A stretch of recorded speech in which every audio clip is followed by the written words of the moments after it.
Australian education system और Australian studies को हम सब लोग अलग अलग तरह से एसोसिएट करते हैं। हम में से कुछ ऑस्ट्रेलिया को as a home to top 100 universities of the world को कंसिडर करते हैं। कुछ लोग ऑस्ट्रेलिया में दिए जाने वाली स्कॉलरशिप के अमाउंट को अपने आप से एसोसिएट करते हैं। कुछ लोगों को ऑस्ट्रेलिया में दिए जाने वाला PGWP सबसे ज़्यादा टाइम का ल्योर करता है और कुछ लोगों को वहाँ पे पार्ट टाइम जॉब्स का सबसे अच्छा पे पैकेज होना ल्योर करता है ऑस्ट्रेलिया को as a study destination choose करने के लिए। बट ऑस्ट्रेलिया को कुछ लोग एज हेडेक भी ट्रीट करते हैं जिनको GT समझ नहीं आता। ये वो लोग हैं जिनके लिए GT एक बड़ा ही स्ट्रिंजेंट प्रोसेस बन के रह जाता है। शायद कोई उनको समझा नहीं पाता या शायद वो समझ नहीं पाते, बट अगेन एक ज़िद है ऑस्ट्रेलिया जाने की। खैर, रीज़न कोई भी हो, ऑस्ट्रेलिया हम सब का नंबर 1 स्टूडेंट डेस्टिनेशन बन चुका है। इस फैक्ट से हम मुंह नहीं मोड़ सकते कि आज की डेट में ऑस्ट्रेलिया, चाहे वो फिर मैरिड कपल हो या सिंगल स्टूडेंट हो, is one of the favourite destination for overseas education. फिर भी ऐसा क्यों होता है?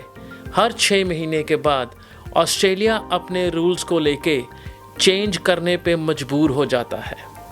इतनी पॉपुलैरिटी होने के बावजूद भी ऐसा क्या चीज़ें होती हैं जो ऑस्ट्रेलियन एजुकेशन सिस्टम को इंडिया में स्टूडेंट लेने के लिए हर 6 महीने के बाद नए रेगुलेशन का सहारा लेना पड़ता है?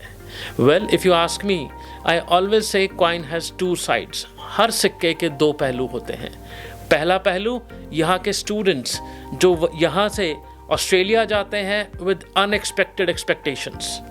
वो एक्सपेक्टेशन जो शायद यहाँ उनको बैठे बैठे सपनों के रूप में दिखाई गई हैं। वो एक्सपेक्टेशंस शायद वो अपने आप से एक अनरियलिस्टिक गोल्स लेके ऑस्ट्रेलिया जाने का विचार कर रहे हैं या जा चुके हैं।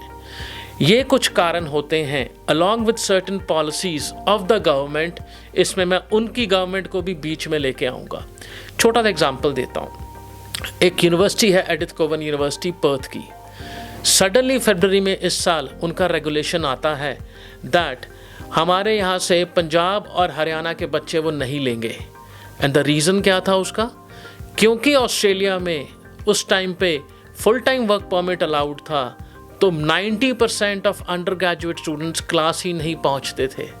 वो लीगली फुल टाइम काम करते थे, बट एक एस्पेक्ट उनकी वीज़ा कंडीशंस का मीट कोर्स रिक्वायरमेंट, जो एक वीज़ा कंडीशन पे बहुत इंपॉर्टेंट कंडीशन होती है आपके स्टूडेंट वीज़ा की, उसको भूल गए और काम पे ही रह गए, यूनिवर्सिटी पहुंचे ही नहीं। तो उन्होंने रेगुलेशन तो बदलना किसी यूनिवर्सिटी के लिए मुमकिन नहीं है, बट आपके वीज़ा की एक कंडीशन जब टूटी and the statistics were drawn, तो मेजॉरिटी बच्चा पंजाब और हरियाणा का निकला, और वो भी अंडर ग्रेजुएट वाला जो वहाँ पे बैचलर्स डिग्री करने गया था। आनन फानन में उन्होंने इन दोनों स्टेट्स को बंद ही कर दिया। आज हम अप्रैल में बैठ के उस रेगुलेशन को तो नहीं तोड़ सकते, बट एक सेकेंड एस्पेक्ट जो यूनिवर्सिटी को देखने को मिला, लेटली ही उनका assessment level 1 assessment level 2 drop हो गया। तो ये बहुत इंपॉर्टेंट चेंज, जो यूनिवर्सिटीज़ डरती हैं अपना असेसमेंट लेवल गिरवाने से। और इंटरेस्टिंगली आपको मालूम है असेसमेंट लेवल गिरता कैसे है? इट इज़ नॉट आपके कितने वीज़ा रिफ्यूज़ हुए, इट इज़ बिकॉज आपके कितना वीज़ाज फ्रॉड डॉक्यूमेंट पे रिफ्यूज़ हुए। क्योंकि फ्रॉड डॉक्यूमेंटेशन जो डिटेक्शन है वो यूनिवर्सिटी का ओनर्स है आज की डेट में। आपके कितने वीज़ाज लगे एंड वहाँ पे कितने बच्चों ने आपकी यूनिवर्सिटी को छोड़ा and they opted for a cheaper options of diploma और सम अदर कोर्स। और वो रीजंस जो बच्चा यहाँ से जाने के बाद ऑस्ट्रेलिया में पहुँच के अलग अलग कारणों से अपनी यूनिवर्सिटी को चेंज करता है और इवेंचुअली अपना वीज़ा कैंसिल करवा बैठता है। तो ये सब प्रेशर यूनिवर्सिटी पे रहता है। इसलिए आप देखेंगे ऑस्ट्रेलियन यूनिवर्सिटीज़ में बहुत सारी GTs हैं, बहुत सारे कंसल्टेंट अलग अलग तरह से GT को ऑन द ब्रैकेट या आप तक लेके आते हैं। कुछ कहता है बड़ा आसान है, कुछ कहता है बहुत मुश्किल है, ऑस्ट्रेलिया को भूल ही जाओ, आप किसी और कंट्री में चलो। To us in ESS, it's very simple. Australia GT is your profile, your documentation जो आपके पास होंगे, क्योंकि आप भी एक सिस्टम के अंदर रह रहे हो इंडिया के अंदर। यहाँ पे कोई अंधा राज नहीं है दैट आपने पैसे लूटे और आपने बैंकों में जमा करा लिए। आप भी जब पैसा प्रोक्योर करते होंगे, आपके पास उसके कारण होंगे, आपके पास उसके साधन होंगे। और यही कागज़ जब आप ऑस्ट्रेलियन यूनिवर्सिटीज़ को देते हैं with full explanation, that is the GT। But फिर भी स्टूडेंट्स के लिए GT एक हवा बन चुका है। ये मेरा फेवरेट वर्ड है, हवा, क्योंकि बचपन में शायद डराया ऐसे जाता था बच्चों को भी, कुछ ना करो भू आ जाएगा, हवा आ जाएगा एंड सो ऑन। तो आज भी ये वर्ड हमें ऑस्ट्रेलियन एजुकेशन के ज़रिए अडल्ट्स को डराने में कामयाब होते हैं कुछ कंसल्टेंट्स।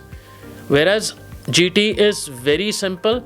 अगर आपके पास आपके इनकम के, अगर आपके पास आपके एजुकेशन डॉक्यूमेंटेशन के, अगर आपके पास आपके वर्क एक्सपीरियंस के प्रूफ्स एंड उनके प्रूफ्स अवेलेबल हैं, that makes you a GTE।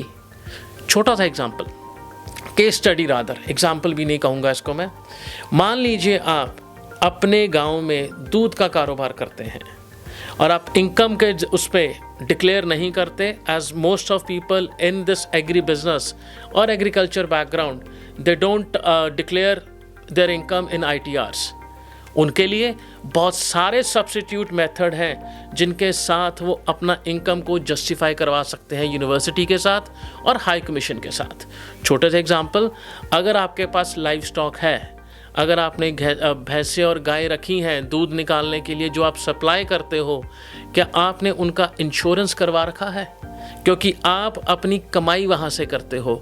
Those are your assets जिसको आप संभाल के रखना चाहते हो, क्योंकि डेयरी बिजनेस आपका वहाँ से चलता है। तो पहला फैक्टर जो यूनिवर्सिटी देखती है, have you insured your life stock, जहाँ से आपकी ज़िंदगी चलती है, पैसों की गाड़ी चलती है, क्या उनकी इंश्योरेंस हो रखी है? सेकंड, क्या उनकी टैगिंग हो रखी है? अगर उनकी रिक्वायरमेंट है टैग करने की, टैग एक वो मैकेनिज़्म है जिससे आप अपना डेयरी कारोबार पूरा जस्टिफाई करवा सकते हो, क्योंकि टैगिंग के जितने भी डिटेल्स हैं वो आपकी ऑनलाइन अवेलेबल होती हैं। आप दूध कहाँ सप्लाई करते हो, कैसे रिकॉर्ड रखते हो, फिर चाहे वो रजिस्टर पे ही क्यों ना हो। इट इज़ लाइक आज मैं रिकॉर्ड बनाना शुरू करूँगा और अगर मैं पिछले 2-3 सालों से रिकॉर्ड बना रहा हूँ, क्योंकि वो मेरी डेली की हैबिट है, जहाँ जहाँ दूध गया, किस किस घर में कितना दूध गया एंड सो ऑन, कोई तो रिकॉर्ड मेंटेनेंस होती होगी। उसके अलावा आप किस वेट डॉक्टर से अपने लाइफ स्टॉक का इलाज करवाते हैं, आप किस वेट डॉक्टर से अपने पशुओं का इलाज करवाते हैं अगर उनको बीमारी होती है, उनकी वैक्सीनेशन, उनका ट्रीटमेंट, उस डॉक्टर से अपने लाइफ स्टॉक का, अपने पशुओं का सेहत का सर्टिफिकेट, क्या वो इस काबिल हैं इतना लीटर दूध रोज़ दे सके, जहाँ से आपकी इनकम जस्टिफाई होती है। सो अगर आप ध्यान से देखेंगे, आपका हर एक कनेक्शन, हर एक link in dairy income is connected to each other. घर पे पशु हैं तो मैं डेयरी इनकम करता, डेयरी इनकम के लिए मेरे पास सामान है, पशु अच्छे हालत में हैं, ये वेट डॉक्टर सर्टिफिकेट देगा, इतना लीटर दूध रोज़ दे सकते हैं। आप दूध निकाल के कहाँ देते हैं, डेयरी में, किसी के घर में, उसका रिकॉर्ड आपके पास होगा। आपके जो पशु हैं, आपकी इंश्योरेंस हो रखी है, because that's your only way of procuring the money in case something bad happen to livestock. तो ये सब चीज़ें GT तो हैं। इसके अलावा क्या ऐसा चीज़ होगा जो आपको GT नहीं करवाएगा? कैश पे कारोबार चलता है, वी अंडरस्टैंड। अगर आप घर घर में दूध सप्लाई करते हैं तो लोग कैश में पैसे देते हैं, कोई बैंकों में नहीं देता। बट अगेन, सिर्फ ये मान लेना भी कैश पे मेरी इनकम होती है, बैंक में नहीं होती, क्या मेरी ज़िंदगी रुकी हुई है उससे? The answer is no, and that is GT, that is purely GT। हम बस ब्लैंकेट रूल लेके उस सब चीज़ों को एक रूल पहना देते हैं, एक ब्लैंकेट रूल बना देते हैं दैट ये GT नहीं होगा। तो ऑस्ट्रेलिया में कोई डेयरी इनकम वाला अप्लाई नहीं कर पाएगा, कोई एग्रीकल्चर इनकम वाला अप्लाई नहीं कर पाएगा। Well, we are living in a state Punjab जहां ऑलमोस्ट हर कोई फार्मर है अपने तरीके से। हर घर में ज़मीन के टुकड़े ओनरशिप है, जहां से वो वीट, राइस, सब्जियां और जाने क्या क्या मंडियों में सप्लाई करते हैं। ये सब GT का हिस्सा है। तो सिर्फ आप एक डर से अपने ऑस्ट्रेलिया के ड्रीम को क्रश मत कीजिए। ऑस्ट्रेलिया में you need an expert which can actually guide you with whichever nature of income you have. Dairy है, कमीशन है, प्रॉपर्टी है, और मे बी एग्रीकल्चर है, एंड व्हाटसोएवर आपकी एज एन एप्लीकेंट आपकी सैलरी कैश मिलती है, ये मेजर फैक्टर है डरने का। आपके स्पाउस क्लास 12th हैं, ये अनदर मेजर फैक्टर है डरने का। पर वो हिंदी का वर्ड है ना वहम, ये सब वहम है। वहम जो लोगों ने डाल रखे हैं आपके अंदर, वहम जो आपने किसी की बातें सुन के अपने अंदर उनको घर बनवा रखा है, क्योंकि आपने एसोसिएट कर लिया उन वहमों को किसी न किसी ट्रुथ के साथ जो आपके सर्कल में हुआ। उसका वीज़ा रिफ्यूज़ हुआ, उसको बोल दिया गया क्लास 12th के बेस पे तेरा वीज़ा रिफ्यूज़ हुआ है, स्पाउस क्लास 12 था। रिफ्यूज़ल लेटर में कहीं नहीं लिखा हुआ क्लास 12 स्पाउस है। फिर वो चिट्ठी जो आपके पास है, आपके किसी कंसल्टेंट के पास है, हाई कमीशन से आई है, वो ये कहीं नहीं लिख के दे रहे आपका स्पाउस की वजह से आपका वीज़ा रिफ्यूज़ हुआ है। तो उसकी ट्रांसलेशन किसने की? वहाँ अनुमान लगाया जाता है भी ये इंग्लिश में जो लिखा हुआ है इसका मतलब होगा स्पाउस क्लास 12th है।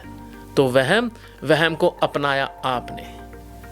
तो अगर आप भी ऑस्ट्रेलिया की आने वाले इनटेक के अंदर अपनी जर्नी शुरू करना चाहते हैं and thinking of making a new beginning in Australia, चाहे अकेले हैं चाहे स्पाउस के साथ हैं, तो आपको चाहिए एक एक्चुअल वो कंसल्टेंट, एक्चुअल वो गाइडेंस जो आपके पूरे प्रोसेस में आपको स्टेप बाय स्टेप गाइड करे, starting from the course selection, GT, high commission interviews और यूनिवर्सिटी इंटरव्यूज़। जो भी आपके डर हैं वो आपका एक एक्सपीरियंस कंसल्टेंट ही निकाल सकता है, जिसके पास सारे एस्पेक्ट हैं।